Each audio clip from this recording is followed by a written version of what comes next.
بسم الله الرحمن الرحیم. با عرض سلام دوباره خدمت شما عزیزان.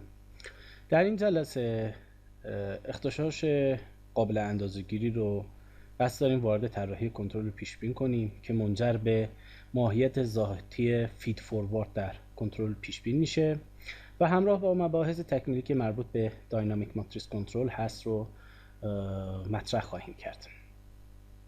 در جلسه قبل ما روش طراحی داینامیک ماتریس کنترل رو ارائه کردیم و برای یک سیستم آبگرم کن شبیه سازی و پیاده سازی رو انجام دادیم. به بعضی از چالش ها از جمله چالش دقت مدل در جلسه قبل اشاره کردیم، ولی همه مشکلات و نقاط ضعف این روش رو مورد بررسی قرار ندادیم.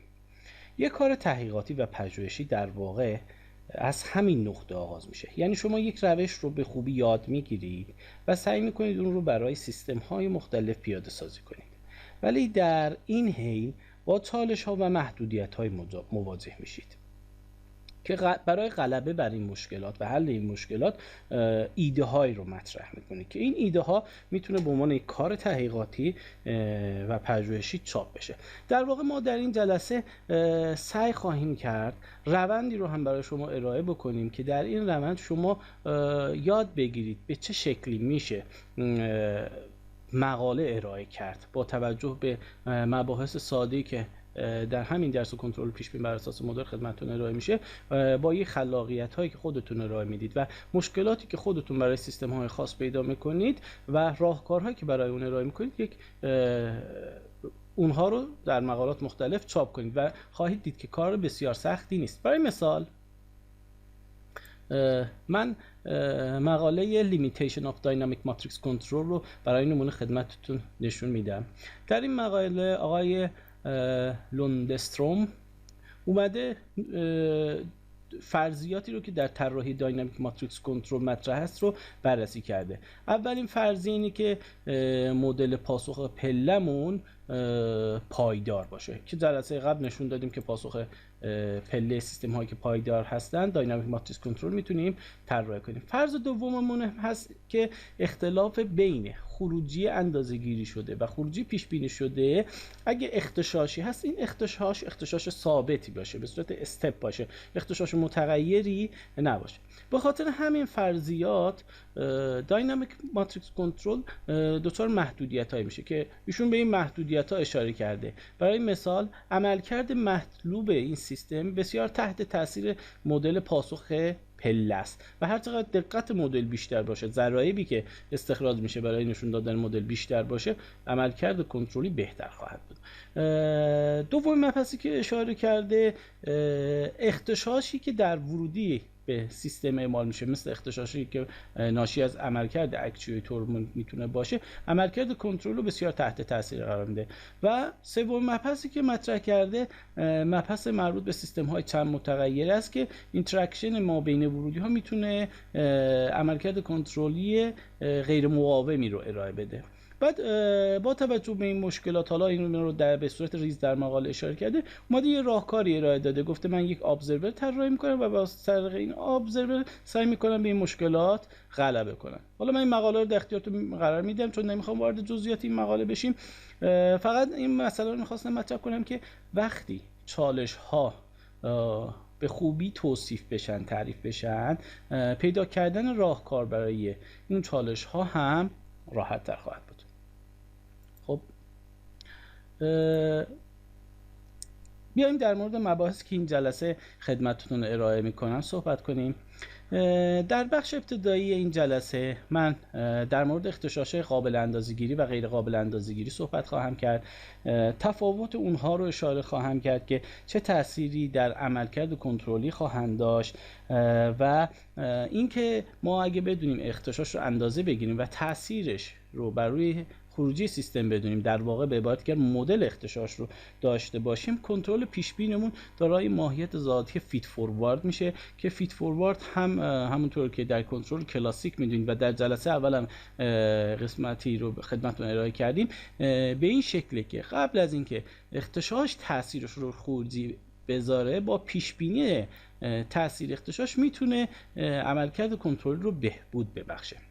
در بخش دوم ما وارد طراحی داینامیکس ماتریکس کنترل با استفاده از مدل اختشاش و اختشاش قابل اندازه‌گیری خواهیم شد و برای سیستم راکتورمون، سیستم رادیاتورمون شبیه سازی خواهیم داشت و اون رو مقایسه خواهیم کرد با حالتی که این مدل اختشاش در نظر گرفته نمیشه و تفاوت‌هاش رو مورد بررسی قرار خواهیم داشت.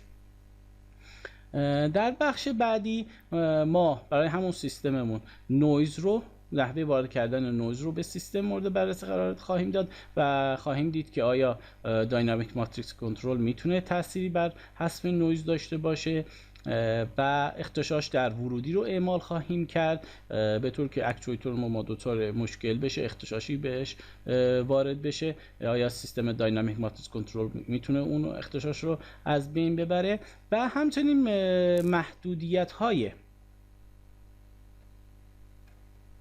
ورودی رو در نظر خواهیم گرفت و مقایسه خواهیم کردیم تاثیرش رو در عملکرد کنترلی.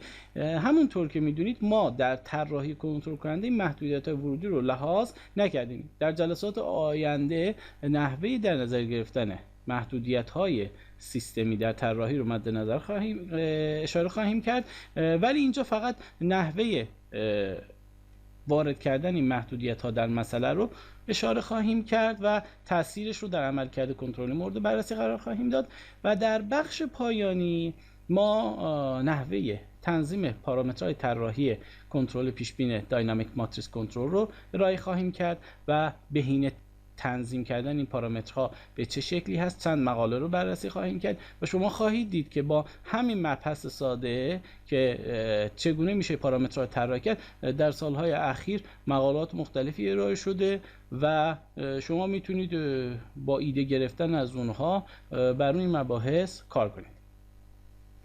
خب ببینید ما یک سیستم داریم، فرایند داریم که اختشاش هم بهش وارد میشه و ورودی کنترلی هم داره و این هم خروجی سیستمه. ما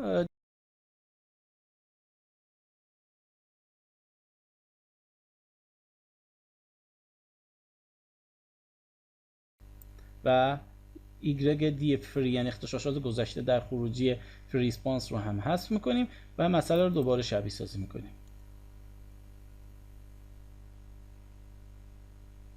خب میبینید که اختشاش دمپ شده ولی چقدر عملکرد کنترلی تحت تاثیر واقع شده. چرا؟ ببینید اگه سیگنال کنترلی جدید رو بخوام مقایسه کنه با سیگنال کنترلی قبلی، این سیگنال کنترلی با تأخیر واکنش نشون داده. چرا؟ چون این وقتی ما اختشاش وارد کردیم در این لحظه و این اختشاش اندازه‌گیری نشده، در این حالت منتظر بوده تا این اختشاش اثرش رو در خروجی نشون بده و تاثیر این اختشاش در خروجی تدریجی و کند هست و متناسب با این تاثیر سیگنال کنترلی تغییر میکنه. پس با یک تأخیری سیگنال کنترلی به فرآیند اعمال شده، چون اختشاش رو نمیتونسته پیش بینی کنه چه تأثیری در خروج سیستم خواهد داشت و شروع به کم کردن سیگنال کنترلی شده. دوباره وقتی سیگنال اختشاش قطع شده، دوباره هنوز این سیستم درک نکرده که اختشاش از بین رفته، دوباره داره سعی میکنه اثر اون رو خنثی بکنه به طریقی. دوباره وقتی این صفر شده از همون لحظه شروع به افزایش کرده با یک تأخیری و سعی کرده اختشاش رو حذف کنه. پس مشاهده میکنید که اندازه‌گیری اختشاش و در نظر گرفتن مدل اختشاش چه قدرتی به داینامیک ماتریکس کنترل میده و به عنوان یک کنترل کننده فید فوروارد که میتونه پیش بینی بکنه تاثیر اختشاش رو در خروجی فرآیند و اثراتش رو حذف کنه. خب ما از این برنامه خارج میشیم، میریم به برنامه بعدیمون که برنامه بررسی تاثیر نویز و اختشاش ورودی. همین سیستم رو ما در نظر میگیریم، تعریف شرایط به همون شکل برنامه قبلیمون هست و ما فقط یک نویز رو اضافه کردیم به سیستم. مدل اختشاش هم نداریم ما اینجا، یعنی اختشاشی نداریم، فقط فرض کردیم فرآیند هست و اختشاشی به سیستم وارد نمیشه. میخوایم تاثیر نویز رو بررسی کنیم. نحوه وارد کردن نویز به این شکله که ما باید اول سیگنال نویز رو تعریف کنیم. برای تعریف سیگنال لوس از دستور رند n استفاده میشه که یک سیگنال نویزی به اندازه n استپ ما تعریف میکنه و برای اینکه واریانس نویز رو مشخص کنیم یک ضریبی به این رند n اضافه ضرب میشه که یک واریانس رند n معمولا 1 هست و ما هر ضریبی رو به این سیگنال تابع ضرب کنیم واریانسش تغییر میکنه. ما واریانس رو 3/100 در نظر گرفتیم، پس یک نویز سفید با میانگین سفید و واریانس 3/100 تولید میکنیم به این شکل که یک بردار n استپ در یک هست، یک بردار ستونی هست و این نویز رو ما به خروجی فرایند اضافه میکنیم. فرایندمون کجاست؟ فرایند ما در انتهای برنامه با توجه به ورودی های جدید و ورودی های گذشته فرایند به روز رسانی میشه و ما نویز رو به فرایند خروجی سیستم اضافه میکنیم. خب مسئله رو شبیه سازی میکنیم.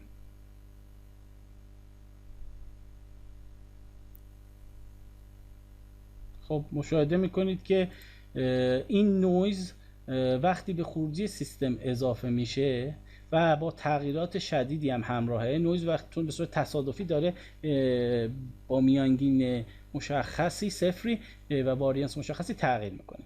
این نشون میده که چون ما اصلا تاثیر نویز رو در مسئله لحاظ نکردیم و اختشاشی هم که در نظر گرفتیم به صورت اختشاش پله بود به این شکلی که اختشاش در آینده ثابته، ولی در نویز اختشاش ثابت نیست، متغیره.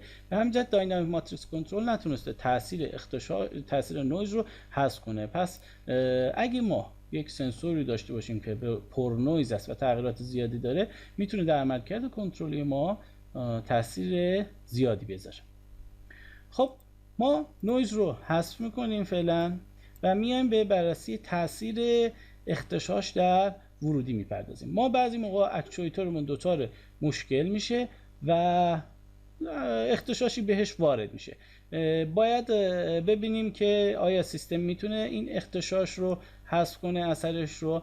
ما سیگنال کنترل اینجا محاسبه کردیم و اختشاش رو در این قسمت به فرایند اعمال نمی کنیم. چرا؟ چون ما اگه این رو اینجا اعمال کنیم پاسخ فری ریسپانسمون یا پیش بینی مدلمون هم متناسب با همین سیگنال کنترلی بروز میشه و تفاوت بین خروجی فرایند و خروجی مدل وجود نخواهد داشت و عملکرد کنترلی بهبود پیدا نخواهد کرد. ما فقط میخوایم که اختشاشی که به فرایند اعمال میشه، یعنی به ورودی کنترل که به فرایند اعمال میشه، اختشاشش در نظر گرفته بشه. پس ما اختشاش سیگنال اختشاش رو اینجا اضافه میکنیم. سیگنال اختشاش هم به صورت یک ورودی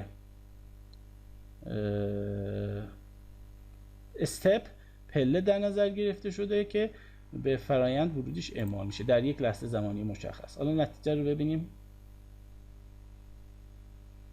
این شکل‌ها رو من ببندم، دوباره از اول شبیه سازی رو انجام بدم. خب مشاهده میکنیم که وقتی این اختشاش به سیستم اعمال شده تونسته با تغییر سیگنال کنترلی و اینکه اختلافی بین خروجی پلنت و خروجی مدل پیش بینی ایجاد میشه، سیگنال کنترل رو تغییر بده و اثر اختشاش رو حذف کنه. حالا من میام محدودیتی رو بر روی ورودی کنترل در نظر میگیرم ببینم که اگه ما ورودی کنترلمون دارای محدودیت باشه عملکرد کنترلی به چه شکلی تحت تاثیر قرار میگیره. این قسمت برنامه رو که دی اکتیو کرده بودیم فعال میکنیم. ما میگیم که اگه ورودی کنترلی بزرگتر از 9 باشه ورودی کنترل رو 9 قرار بده، کوچکتر از -9 باشه برابر -9 قرار بده.